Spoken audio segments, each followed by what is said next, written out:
আমরা এই মুহূর্তে যে জায়গায় আছি হাজারদুয়ারি, এই জায়গা থেকে বাংলা, বিহার, উড়িষ্যা এবং বাংলাদেশের প্রশাসনিক কাজ পরিচালনা হতো এবং এই ধারেই আছে ইমামবাড়া মসজিদ। আর আমার এই ডান সাইডে আছে এই হাজারদুয়ারি। নবাবের শহরের মুর্শিদাবাদ সফরে এসে প্রত্যেকবারের ন্যায় এইবারও আমাদের সঙ্গে স্ক্যাম হলো। আমি এই নিয়ে দুবার এলাম।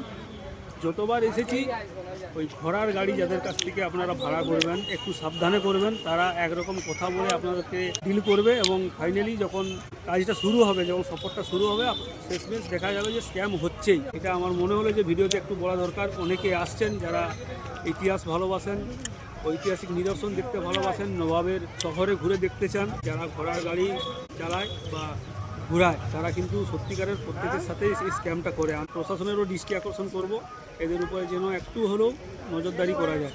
আমি এই নিয়ে দুবার এলাম, দুবারই কিন্তু আমি হাজারদুয়ারির ভিতরে যাইনি। এই ইমামবাড়া যে মসজিদ, এটা প্রতি বৃহস্পতিবারে খোলা থাকে, আইকে খোলা আছে।